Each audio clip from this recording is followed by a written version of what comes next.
Hello दोस्तों, नमस्कार। मैं अनुराग जीएसएटा क्लासेस में आपका हार्दिक स्वागत करता हूं। दोस्तों, आशा करता हूं आप बहुत स्वस्थ होंगे, मस्त होंगे और आपकी तैयारी बहुत अच्छी चल रही होगी। दोस्तों, हमारी यूपीएसआई 2025 के लिए पीवाईक्यू हिंदी की सीरीज चल रही है और इसमें अभी तक हमने 5 टॉपिक कंप्लीट कर लिए हैं। 5 नहीं, 6 टॉपिक कंप्लीट कर लिए हैं, क्योंकि संज्ञा और सर्वनाम हमने एक ही पार्ट में कंप्लीट कर लिया था। तो इस हिसाब से हमारा 7वां पार्ट होगा और वैसे देखा जाए तो ये 6 पार्ट है।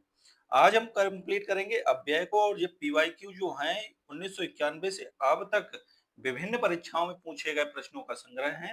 और वो विभिन्न परीक्षाएं यूपीपीआर पीवी जो कंडक्ट कराता है, SI SI constable, jail warden, radio operator, computer operator की परीक्षाओं में पूछे गए अति महत्वपूर्ण क्वेश्चनों और उनकी व्याख्याओं का संग्रह है।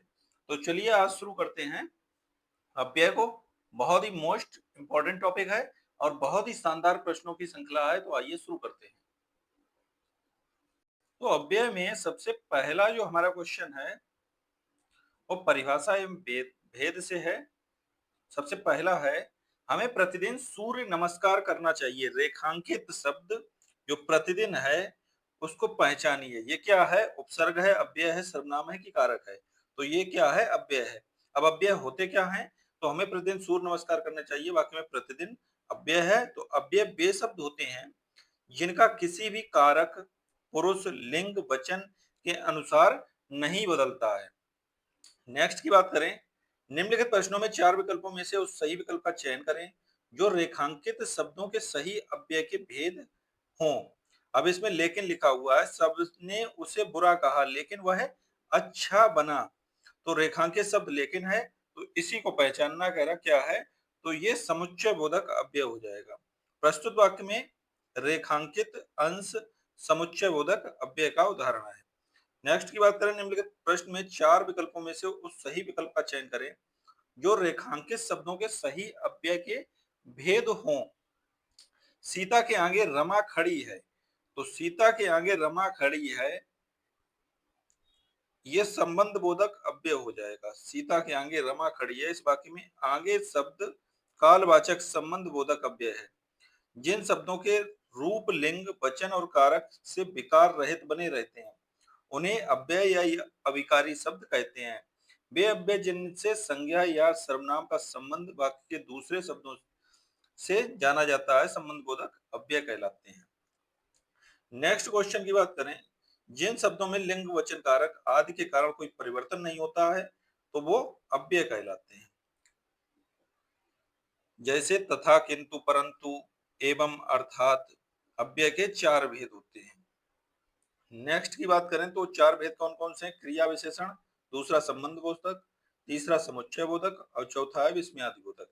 इन्हें अविकारी शब्द भी कहते हैं। नेक्स्ट की बात करें, यह काम उसने ही किया होगा। इस वाक्य में ही क्या है? तो ही जो है वो एक निपात है। वाक्य में यह काम उसने ही जब जोर किसी चीज पर दिया जाता है, उसने किया होगा ये भी बोल सकते थे, लेकिन उसने ही किया होगा तो ये जोर दिया जा रहा है। ही जो है निपात। किसी भी बात पर अतिरिक्त भार देने के लिए जिन शब्दों का प्रयोग किया जाता है उसे निपात कहते हैं। तो निपात, ये याद रखना, निपात की डेफिनेशन भी था, थी, तो, तक, केवल, ही, मात्र आदि, ये सब निपात होते हैं। नेक्स्ट की बात करें, हर्ष, दुख, घृणा, पीड़ा इत्यादि मनोभावों को व्यक्त करने वाले शब्दों को क्या कहा जाता है? तो इन्हें विस्मयादिबोधक शब्द कहा जाता है। मार्क ऑफ एक्सक्लेमेशन, विस्मयादिबोधक का चिन्ह ये होता है। हर्ष, दुख, घृणा, पीड़ा इत्यादि मनोभावों को व्यक्त करने वाले शब्दों को विस्मयादिबोधक कहा जाता है। इन शब्दों के साथ समानता विस्मयादिबोधक चिन्ह का उपयोग किया जाता है। नेक्स्ट की बात करें, मनोभावों को सूचित करने वाले शब्द किस अव्यय के बोधक होते हैं?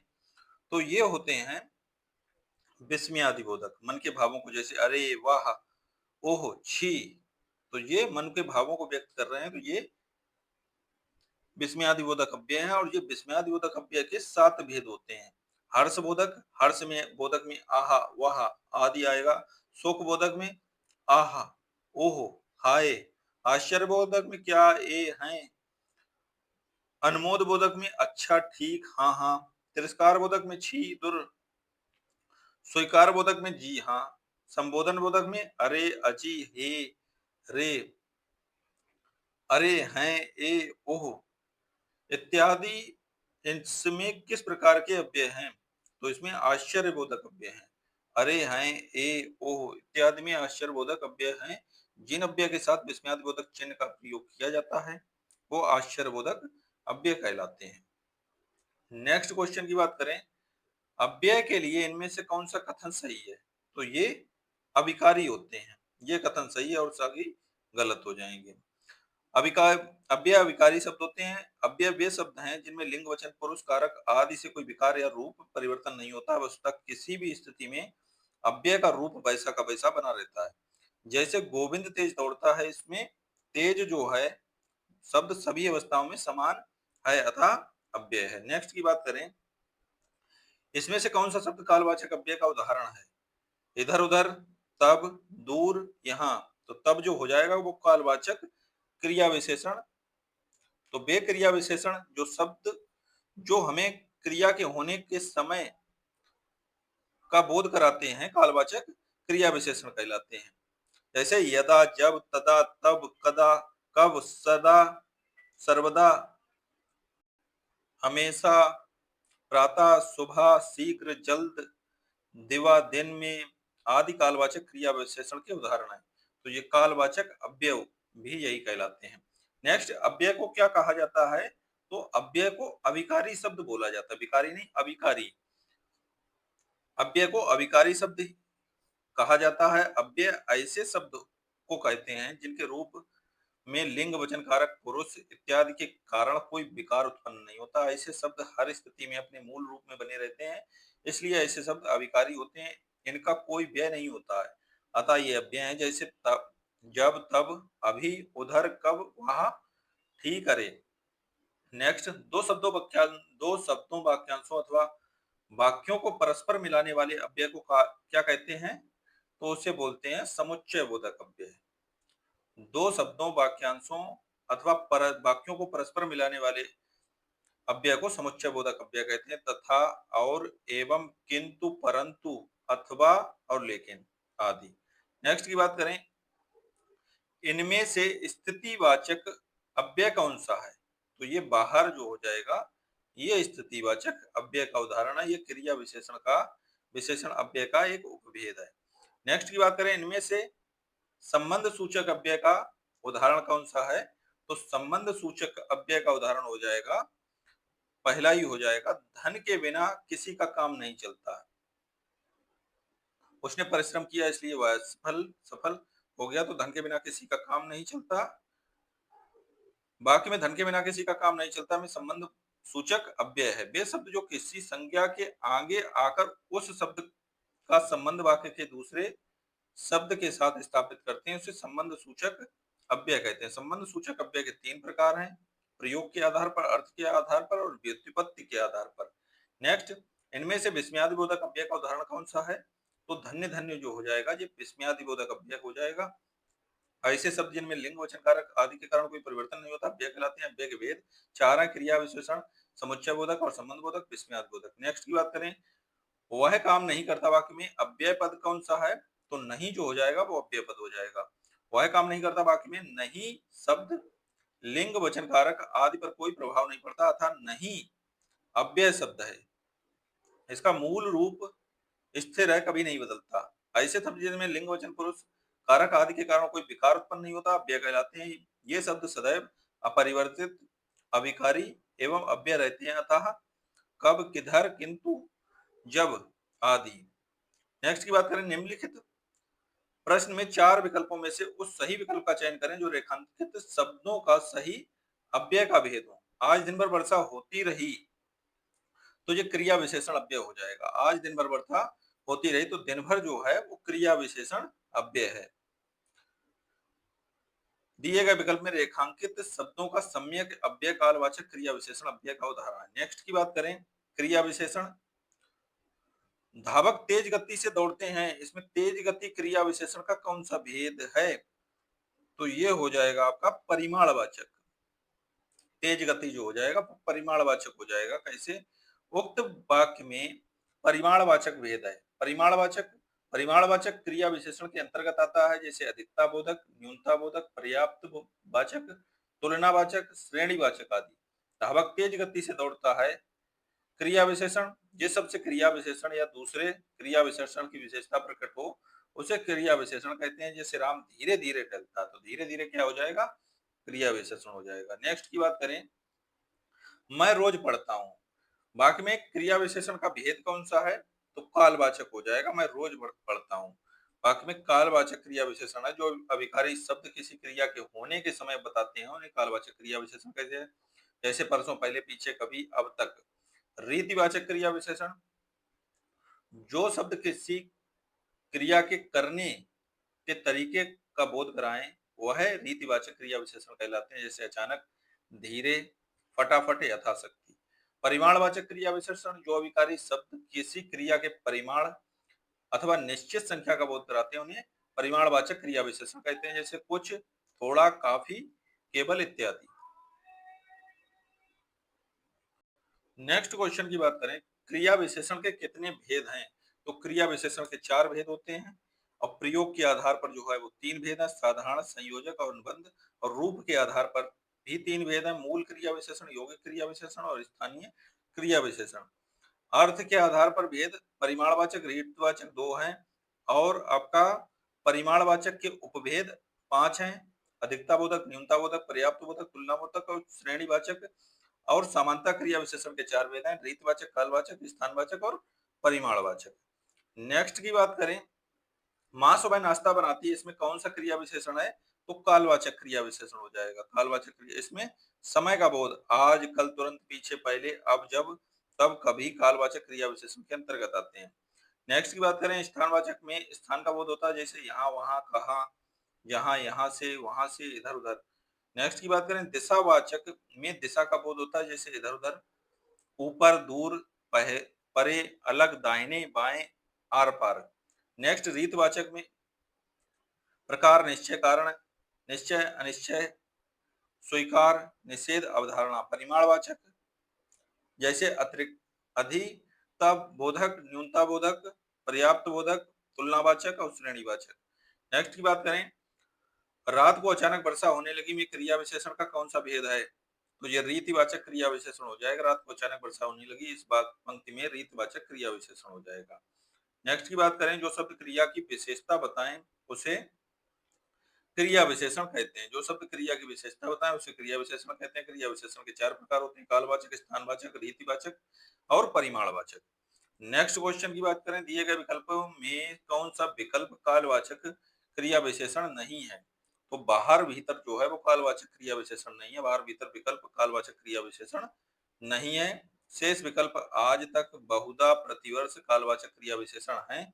कुछ अन्य कालवाचक क्रिया विशेषण आजकल, तुरंत, पीछे, पहले, अब, जब, तब, कभी, कब, अब से, जब से, अभी, तभी, आजकल आदि बाहर भीतर स्थानवाचक क्रिया विशेषण है। नेक्स्ट की बात करें, कौन सा क्रिया विशेषण का भेद नहीं है, तो जातिवाचक जो है वो क्रिया विशेषण का भेद नहीं होगा और सभी होंगे। नेक्स्ट की बात करें, 26वां क्वेश्चन है, बारिश बहुत तेज हो रही है, इस वाक्य में ज्यादा क्या है, ज्यादा जो है वो क्रिया हो जाएगी। बारिश बहुत ज्यादा हो रही है, इस वाक्य में ज्यादा शब्द क्रिया होने की विशेषता बता रहा है। क्रिया की विशेषता बताने के कारण ज्यादा जो है वो क्रिया विशेषण है। ईश्वर सर्वव्यापी, व्यापक है, इस वाक्य में किस प्रकार के क्रिया विशेषण का प्रयोग हुआ है, तो इसमें स्थानवाचक यानी सर्वव्यापक सभी जगह की बात कर रहा है तो स्थानवाचक हो जाएगा। क्रिया विशेषण का प्रयोग हुआ है, वे क्रिया विशेषण शब्द जिनसे किसी स्थान, स्थिति अथवा दशा का बोध हो स्थानवाचक क्रिया विशेषण कहलाते हैं। जैसे बाहर, भीतर, सर्वत्र, जिधर, इधर, निकट, समीप, आगे, पीछे आदि। नेक्स्ट क्वेश्चन की बात करें, डॉक्टर साहब कितनी देर में आएंगे, इस वाक्य में किस प्रकार के क्रिया विशेषण का प्रयोग हुआ है, तो डॉक्टर साहब कितनी देर में आएंगे, इस वाक्य में कालवाचक क्रिया विशेषण का प्रयोग हुआ है। वे शब्द जो क्रिया की विशेषता बताते हैं क्रिया विशेषण कहलाते हैं। क्रिया विशेषण के 4 भेद होते हैं, स्थानवाचक, कालवाचक, रीतिवाचक और परिमाणवाचक। नेक्स्ट क्वेश्चन की बात करें, रामू थोड़ी सी मिठाई खाओ, इस वाक्य में थोड़ी सी क्या है, तो थोड़ी सी जो है वो परिमाणवाचक क्रिया विशेषण है।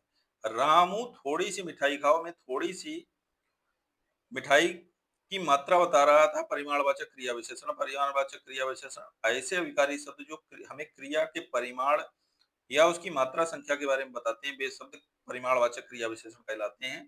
तुम्हें अधिक खाना खाना चाहिए, आप दिए गए उदाहरण में देख सकते हैं कि अधिक शब्द से हमें खाना खाने की मात्रा के बारे में पता चल रहा है। नेक्स्ट क्वेश्चन की बात करें, आप क्यों हर बात पर शर्मिंदा हो रहे हो, इस वाक्य में किस प्रकार के क्रिया विशेषण का प्रयोग हुआ है? तो इसमें जो है रीतिवाचक क्रिया विशेषण का प्रयोग हुआ है, आप क्यों इस बात पर शर्मिंदा हो रहे हो। नेक्स्ट इसकी व्याख्या देख लेते हैं। तो आप क्यों इस बात पर शर्मिंदा हो रहे हो, इस वाक्य में रीतवाचक क्रिया विशेषण का प्रयोग हुआ। क्रिया की विशेषता बताने वाले शब्दों को क्रिया विशेषण कहते हैं। अर्थ के आधार पर क्रिया विशेषण के चार भेद हैं। तो पहला कालवाचक क्रिया विशेषण, दूसरा रीतवाचक क्रिया विशेषण, तीसरा है आपका, यहाँ 3 नंबर होगा, स्थानवाचक क्रिया विशेषण, और चौथा हो जाएगा परिमाणवाचक क्रिया विशेषण। नेक्स्ट, दीप धीरे धीरे बुझने लगा में धीरे धीरे क्या है, तो धीरे धीरे रीति बता रहा, तरीका मतलब। तो धीरे धीरे रीतिवाचक क्रिया विशेषण हो जाएगा। रीतिवाचक धीरे धीरे रीतिवाचक क्रिया विशेषण, जो शब्द किसी की क्रिया के होने के तरीके का बोध कराते हैं, वे शब्द रीतिवाचक क्रिया विशेषण कहलाते हैं। जैसे अचानक, ध्यानपूर्वक, तेज, अवश्य, शायद, इसलिए, बिल्कुल, नहीं, मत, धड़ाधड़, शीघ्र, सुस्त आदि। नेक्स्ट की क्वेश्चन की बात करें, क्षणभंगुर किस प्रकार का विशेषण है, तो ये कालबोधक है। क्षणभंगुर का आशय क्षणिक अर्थात कुछ ही समय में नष्ट हो जाने वाला, अतः स्पष्ट होता है कि क्षणभंगुर कालबोधक विशेषण है। नेक्स्ट की बात करें, उन्होंने पूर्णतया समर्थन किया है, इस वाक्य में किस प्रकार के क्रिया विशेषण का प्रयोग हुआ है, तो ये परिमाणवाचक क्रिया विशेषण का प्रयोग हुआ। उन्होंने पूर्णतया समर्थन किया है वाक्य में परिमाणवाचक क्रिया विशेषण है। यहाँ पूर्णतया शब्द मात्रा का बोध करा रहा है, अर्थात परिमाणवाचक क्रिया विशेषण है। तारे आकाश में चमक रहे हैं, इस वाक्य में आकाश में किस प्रकार का क्रिया विशेषण है, तो ये स्थानवाचक क्रिया विशेषण हो जाएगा। तारे आकाश में चमक रहे हैं, इस वाक्य में आकाश में स्थानवाचक क्रिया विशेषण का रूप है। वे शब्द जो क्रिया के होने के स्थान का बोध कराते हैं, स्थानवाचक क्रिया विशेषण कहलाते हैं। यहाँ, वहां, तुम, बाहर बैठो, शशि मेरे पास बैठी है। नेक्स्ट क्वेश्चन की बात करें, यथासंभव दूसरों की मदद करो, वाक्य में किस प्रकार का क्रिया विशेषण का प्रयोग हुआ है, तो इसमें जो हुआ है वो रीतिवाचक क्रिया विशेषण का प्रयोग हुआ है। तो यथासंभव दूसरों की मदद करो वाक्य में रीतिवाचक क्रिया विशेषण का प्रयोग हुआ है। जिन शब्दों के द्वारा किसी द्वारा क्रिया के संपन्न होने की रीति का बोध हो, मतलब तरीके का बोध हो, उसे रीतिवाचक क्रिया विशेषण कहते हैं। जैसे गाड़ी की रफ्तार बहुत तेज थी। नेक्स्ट क्वेश्चन की बात करें, आपस में झगड़ा मत करो, इस वाक्य में किस प्रकार क्रिया विशेषण का प्रयोग हुआ है, तो ये भी तरीका बता रहा है, तो रीतिवाचक हो जाएगा। आपस में झगड़ा मत करो, इस वाक्य में रीतिवाचक क्रिया विशेषण का प्रयोग हुआ। जो शब्द क्रिया की विशेषता प्रकट करता है उसे क्रिया विशेषण कहते हैं। कम बोलो, वह लंबा रास्ता है। जिन शब्दों के द्वारा क्रिया के संपन्न होने की रीति का बोध होता है उन्हें रीतिवाचक क्रिया विशेषण कहते हैं। ऐसे प्रमुख शब्द कभी नहीं, ठीक, हाँ, मत, ध्यानपूर्वक, झटपट आदि हैं। नेक्स्ट क्वेश्चन की बात करें, रमेश वहां कुर्सी पर बैठा था, इस वाक्य में वहां किस प्रकार का क्रिया विशेषण है, तो ये स्थानवाचक क्रिया विशेषण हो जाएगा। वहां जो है शब्द स्थानवाचक क्रिया विशेषण है। वे शब्द जो क्रिया के होने वाले स्थान का बोध कराते हैं, स्थानवाचक क्रिया विशेषण कहलाते हैं। यहाँ, वहां, ऊपर, नीचे, इधर उधर, कहाँ। नेक्स्ट क्वेश्चन की बात करें, वह परसों ही जाने की तैयारी में है, इस वाक्य में परसों जो है किस प्रकार का क्रिया विशेषण है, तो ये कालवाचक क्रिया विशेषण है। वह परसों ही जाने की तैयारी में है, इस वाक्य में परसों कालवाचक क्रिया विशेषण है। वह क्रिया विशेषण शब्द जिससे समय का बोध हो कालवाचक क्रिया विशेषण कहलाता है। आजकल, कल, आज, सर्वदा, लगातार, प्रतिदिन, कई बार, लगातार, सवेरे आदि। नेक्स्ट क्वेश्चन की बात करें, लड़का धीरे धीरे चल रहा है, इस वाक्य में धीरे धीरे रीति बता रहा है, तो रीतिवाचक क्रिया विशेषण हो जाएगा। धीरे धीरे रीतिवाचक, जिन शब्दों के द्वारा क्रिया के संपन्न होने की रीति का बोध हो उसे रीतिवाचक क्रिया विशेषण कहते हैं। नेक्स्ट क्वेश्चन की बात करें,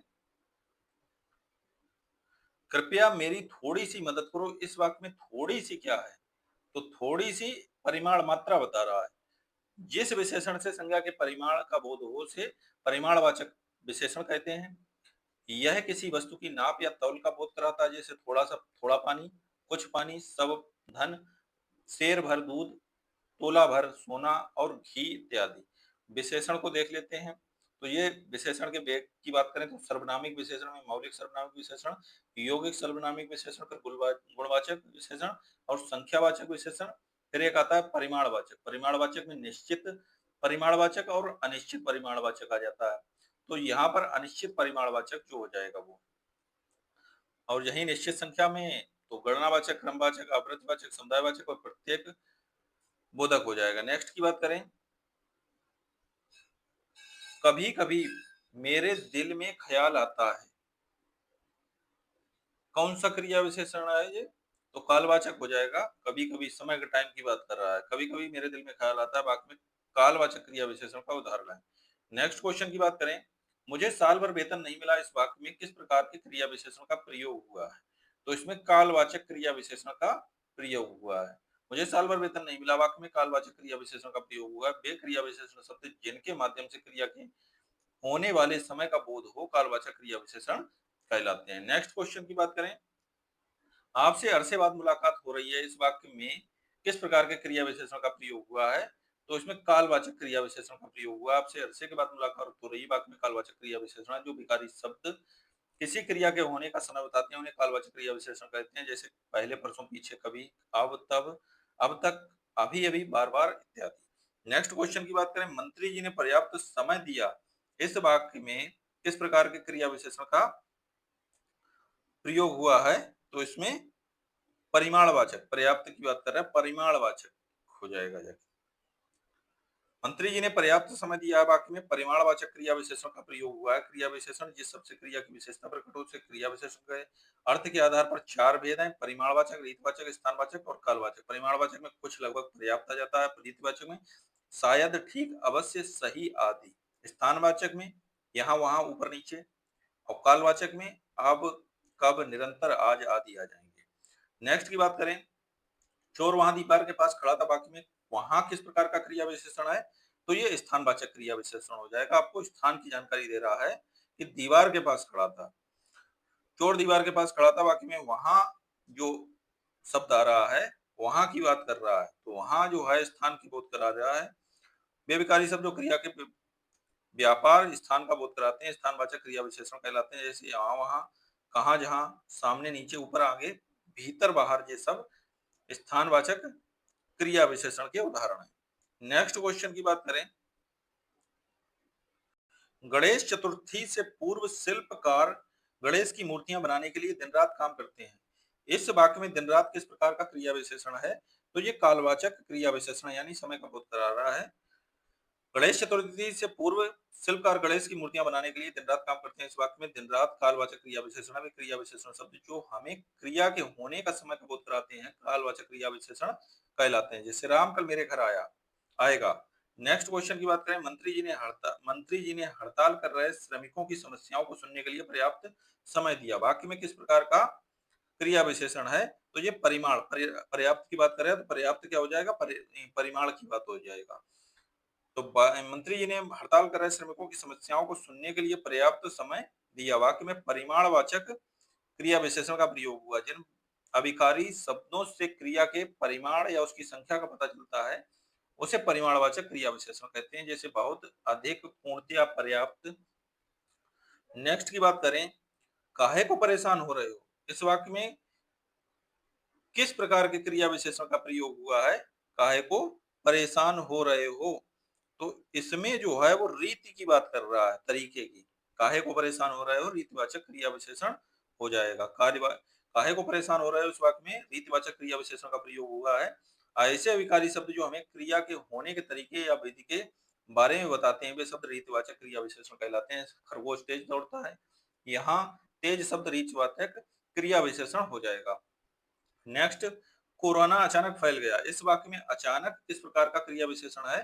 तो ये रीतिवाचक क्रिया विशेषण हो जाएगा। कोरोना अचानक फैल गया, इस वाक्य में अचानक जो शब्द है वो रीतिवाचक क्रिया विशेषण है। रीतिवाचक क्रिया विशेषण वे शब्द होते हैं जो क्रिया के घटित होने या तरीके, रीति से संबंधित विशेषता का ज्ञान करवाते हैं, जैसे इसलिए, परस्पर, यथा, तथा, अचानक, एकाएक आदि। नेक्स्ट क्वेश्चन की बात करें, काला घोड़ा तेज दौड़ता है में क्रिया विशेषण का कौन सा क्रिया विशेषण कौन सा होगा? तो यहाँ तेज जो शब्द है वो क्रिया विशेषण हो जाएगा। वाक्य में काला सब घोड़ा तेज दौड़ता है में तेज शब्द क्रिया विशेषण है। जिन शब्दों से क्रिया की विशेषता का बोध होने क्रिया विशेषण कहते हैं। जैसे वह धीरे धीरे चलता है तो धीरे धीरे क्या हो जाएगा, क्रिया विशेषण। नेक्स्ट की बात करें, इनमें से कौन सा शब्द क्रिया विशेषण है? बुद्धिमान, पहला, मीठा, तेज। तो तेज जो है वो क्रिया विशेषण हो जाएगा। तेज शब्द क्रिया विशेषण है। जिन शब्दों से क्रिया की विशेषता का बोध हो उन्हें क्रिया विशेषण कहते हैं। जैसे वह तेज दौड़ता है। नेक्स्ट की बात करें, वह अचानक बोल पड़ा। इस वाक्य में अचानक किस प्रकार का क्रिया विशेषण है? तो ये रीत तरीका बता रहा है। इस वाक्य में अचानक जो है रीतवाचक क्रिया विशेषण है। ऐसे विकारी शब्द जो क्रिया के होने का तरीका का बोध कराते हैं रीतवाचक क्रिया विशेषण कहलाते हैं। सहसा, एकाएक, धड़ाधड़, बिल्कुल ठीक, अच्छा मत, नहीं आदि। नेक्स्ट क्वेश्चन की बात करें, आप आए, आप यहीं आइए, अन्यत्र ना जाइए। इस वाक्य में अन्यत्र जो है वो किस प्रकार का क्रिया विशेषण है? तो अन्यत्र जगह की बात कर रहा है, स्थान की बात कर रहा है, तो ये स्थानवाचक क्रिया विशेषण हो जाएगा। आप यहीं आइए, अन्यत्र ना जाइए। इस वाक्य में अन्यत्र स्थानवाचक क्रिया विशेषण का उदाहरण है। ऐसे क्रिया विशेषण जिससे स्थान, स्थिति एवं दिशा का बोध होता है स्थानवाचक क्रिया विशेषण कहलाते हैं। जैसे हर तरफ, जिधर, उधर, किधर, बाहर, भीतर, ऊपर, नीचे, सर्वत्र, अन्यत्र आदि। नेक्स्ट की बात करें, वह साल भर अनुपस्थित रहा। इस वाक्य में किस प्रकार के क्रिया विशेषण का प्रयोग हुआ है? तो ये कालवाचक क्रिया विशेषण का प्रयोग हुआ है। वह साल भर अनुपस्थित रहा, इस वाक्य में कालवाचक क्रिया विशेषण का प्रयोग हुआ है। जिस क्रिया विशेषण के से काल या समय का बोध हो उसे कालवाचक क्रिया विशेषण कहते हैं। अर्थ के आधार पर इसके चार भेद हैं। नंबर एक, स्थानवाचक क्रिया विशेषण। नंबर दो, कालवाचक क्रिया विशेषण। नंबर तीन, रीतिवाचक क्रिया विशेषण। नंबर चार, परिमाणवाचक क्रिया विशेषण। नेक्स्ट क्वेश्चन की बात करें, बुढ़िया धीरे धीरे चबार, बुढ़िया धीरे धीरे चबा रही है। इस वाक्य में धीरे धीरे क्या है, तरीके की बात कर रहा है, तो रीचवाचक क्रिया विशेषण हो जाएगा। बुढ़िया धीरे धीरे चबा रही है वाक्य में धीरे धीरे रीतवाचक क्रिया विशेषण का उदाहरण है। जिस शब्द से क्रिया की विशेषता प्रकट हो उसे क्रिया विशेषण कहते हैं। नेक्स्ट क्वेश्चन की बात करें, मैं आपके विचारों से अंशतः सहमत हूँ। इस वाक्य में किस प्रकार के क्रिया विशेषण का प्रयोग हुआ है? तो अंशतः जो हो जाएगा वो परिमाण की बात कर रहा है। अंशतः शब्द परिमाणवाचक विशेषण होता है जाके। नेक्स्ट क्वेश्चन की बात करें, वह आज ही जाने की तैयारी में है। इस वाक्य में आज जो है वो किस प्रकार का शब्द है? तो ये कालवाचक क्रिया विशेषण हो जाएगा। वे क्रिया विशेषण शब्द जो क्रिया के होने के समय का बोध कराते हैं वे शब्द कालवाचक क्रिया विशेषण कहलाते हैं। नेक्स्ट की बात करें, परमात्मा की कृपा सर्वत्र व्याप्त है। इस वाक्य में किस प्रकार के क्रिया विशेषण का प्रयोग हुआ है? तो स्थानवाचक क्रिया विशेषण का प्रयोग हुआ है। जो शब्द क्रिया के होने वाले जगह का बोध कराते हैं स्थानवाचक क्रिया विशेषण कहलाते हैं। परमात्मा की कृपा सर्वत्र व्याप्त है। सर्वत्र जो है शब्द परमात्मा की कृपा होने के स्थान का बोध करा रही है, अतः यह शब्द स्थानवाचक क्रिया विशेषण के अंतर्गत आएगा। नेक्स्ट क्वेश्चन की बात करें, देश भर में कोरोना का प्रकोप जारी है। इस वाक्य में किस प्रकार के क्रिया विशेषण का प्रयोग हुआ है? तो स्थानवाचक क्रिया विशेषण का प्रयोग प्रयोग हुआ है। देश भर में कोरोना का प्रकोप जारी है। इस वाक्य में स्थानवाचक क्रिया विशेषण का प्रयोग हुआ है। जो विकारी अभिकारी शब्द किसी क्रिया के संपादित होने के स्थान का बोध कराते हैं उन्हें स्थानवाचक क्रिया विशेषण कहते हैं। नेक्स्ट क्वेश्चन की बात करें, राम और लक्ष्मण ने मिलकर यह काम पूरा किया। इस वाक्य में मिलकर जो किस प्रकार के क्रिया विशेषण का उदाहरण है? तो ये रीतिवाचक हो जाएगा। राम और लक्ष्मण ने मिलकर यह काम पूरा किया। इस वाक्य में मिलकर शब्द रीतिवाचक क्रिया विशेषण है।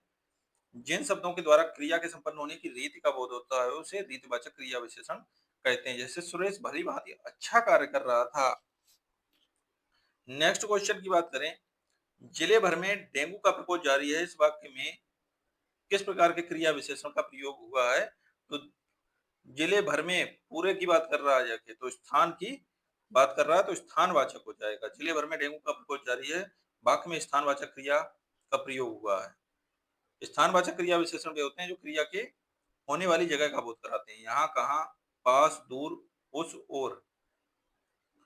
नेक्स्ट की बात करें, गांव वालों ने मिलकर यह काम पूरा किया। इस वाक्य में मिलकर किस प्रकार का क्रिया विशेषण है? तो ये रीतिवाचक क्रिया विशेषण हो जाएगा। तरीका भी ऊपर भी क्वेश्चन आया था। गांव वालों ने मिलकर यह काम पूरा किया में मिलकर शब्द रीतवाचक क्रिया विशेषण है। जो क्रिया विशेषण शब्द के घटित होने की रीति से संबंधित विशेषता का ज्ञान करवाते हैं, उन्हें रीतवाचक क्रिया विशेषण कहते हैं। नेक्स्ट क्वेश्चन की बात करें, सैनिक दिन रात युद्ध कर रहे हैं, इस वाक्य में दिन रात किस प्रकार की क्रिया विशेषण है? तो ये कालवाचक हो जाएगा। सैनिक दिन रात युद्ध कर रहे हैं, दिन में दिन रात कालवाचक क्रिया विशेषण का उदाहरण है। जिन शब्दों से किसी कार्य के संपन्न होने का समय ज्ञात होता है उसे कालवाचक क्रिया विशेषण कहते हैं। जैसे किसी भी कार्य को शीघ्रता से समाप्त करना चाहिए। नेक्स्ट क्वेश्चन की बात करें, अभिभावक ने बच्चे के प्रति पर्याप्त धन दिया, इस वाक्य में किस प्रकार की क्रिया विशेषण का प्रयोग हुआ है? तो परिमाणवाचक हुआ है। अभिभावकों ने बच्चे के प्रति पर्याप्त धन दिया है, इस वाक्य में परिमाणवाचक क्रिया विशेषण का प्रयोग हुआ है। जिस क्रिया विशेषण से परिमाण नापतोल का बोध होता है उसे परिमाणवाचक क्रिया विशेषण कहते हैं। जैसे अधिक, कम, केवल, थोड़ा थोड़ा, बहुत कुछ आदि। नेक्स्ट क्वेश्चन की बात करें, परीक्षा के दिन में छात्र दिन रात पढ़ते हैं, इस वाक्य में दिन रात अभी ऊपर क्वेश्चन आया ही था, कालवाचक क्रिया विशेषण हो जाएगा। परीक्षा के दिनों में छात्र दिन रात पढ़ते हैं, इस वाक्य में दिन रात कालवाचक क्रिया विशेषण। क्रिया विशेषण का वह रूप जिससे समय का बोध होता है कालवाचक क्रिया विशेषण कहलाता है। आजकल, सर्वदा, दिन रात, बार बार, घड़ी घड़ी आदि। नेक्स्ट क्वेश्चन की बात करें, आजकल वह दिल्ली में रहता है, इस वाक्य में आजकल किस प्रकार का क्रिया विशेषण है? तो ये कालवाचक क्रिया विशेषण हो जाएगा। आजकल वह दिल्ली में रहता है में आजकल शब्द कालवाचक क्रिया विशेषण है। जो अभिकारी शब्द किसी क्रिया के होने का समय बताते हैं उन्हें कालवाचक क्रिया विशेषण कहते हैं। नेक्स्ट क्वेश्चन की बात करें, मोहिनी तेज दौड़ती है में तेज क्या है? तो तेज जो है वो रीतिवाचक क्रिया विशेषण हो जाएगा। नेक्स्ट, गीता जल्दी जल्दी मुंह में लड्डू ठूंसने लगी, इस वाक्य में जल्दी जल्दी क्या है, किस प्रकार का क्रिया विशेषण है? तो ये भी रीति तरीका बता रही है, तो रीतिवाचक क्रिया विशेषण हो जाएगा। जल्दी जल्दी लड्डू ठूंसने लगी, इस वाक्य में जल्दी जल्दी रीतिवाचक क्रिया विशेषण हो जाएगा। जिस अविकारी शब्द से क्रिया के होने के तरीके या विधि के बारे में पता चलता है वह अविकारी शब्द रीतिवाचक क्रिया विशेषण कहलाते हैं। रमेश धीरे धीरे दौड़ता है, वह तेज तेज चलता है। नेक्स्ट क्वेश्चन की बात करें, सरकार ने अंशतः प्रतिपूर्ति की, सरकार ने अंशतः प्रतिपूर्ति की, इस वाक्य में किस प्रकार के क्रिया विशेषण का प्रयोग हुआ है? तो परिमाणवाचक। सरकार ने अंशतः प्रतिपूर्ति की, इसमें परिमाणवाचक क्रिया विशेषण है। यदि यह किसी वस्तु की नाप या तौल का बोध कराता है। शेर भर दूध, थोड़ा पानी, कुछ पानी, सब धन आदि। परिमाणवाचक विशेषण के दो भेद होते हैं, निश्चित परिमाणवाचक, अनिश्चित परिमाणवाचक। नेक्स्ट क्वेश्चन की बात करें समुच्चय बोधक की, तो इसमें पहला क्वेश्चन, समानाधिकरण और व्याधिकरण किसके भेद हैं? तो ये समुच्चय बोधक के भेद हो जाएंगे। समुच्चय बोधक ऐसे पद या अव्यय जो क्रिया या संज्ञा की विशेषता न बताकर एक वाक्य या पद का संबंध दूसरे वाक्य या पद से जोड़ता है, समुच्चय बोधक कहलाता है। समुच्चय बोधक के दो उदाहरण है, समानाधिकरण और व्याधिकरण। समानाधिकरण के चार भेद हैं, संयोजक, विभाजक, विरोध दर्शक और परिणाम दर्शक। व्याधिकरण में के भी चार भेद हैं, कारणवाचक, उद्देश्यवाचक और संकेतवाचक और स्वरूपवाचक। तो दोस्तों इस प्रकार हमारा पूरा चैप्टर जो है अव्यय पीवाईक्यू के रूप में संपन्न हुआ, और एक प्रकार से यहाँ पे पीवाईक्यू तो आपके कंप्लीट हुए ही, और आपका चैप्टर भी एक प्रकार से 90 से 95% आपका यहाँ से कंप्लीट हो जाता है, क्योंकि परिभाषा भी पता चल गई अव्यय की, और अव्यय क्या होते हैं ये भी पता चल गया आपको, और कितने प्रकार के होते हैं ये भी पता चल गया, कौन सा शब्द अव्यय होते हैं ये भी आप पहचानना जाने होंगे। और इन पे जितना ज्यादा आप प्रैक्टिस कर लेंगे जाके उतना ही इस चैप्टर पे कमांड बन जाएगी आके, और यहाँ से आपका एक भी क्वेश्चन गलत नहीं होगा। तो आशा करता हूँ दोस्तों आपको वीडियो काफी पसंद आया होगा। पसंद आया तो लाइक करें, सब्सक्राइब करें, शेयर करें। Thank you for watching this video.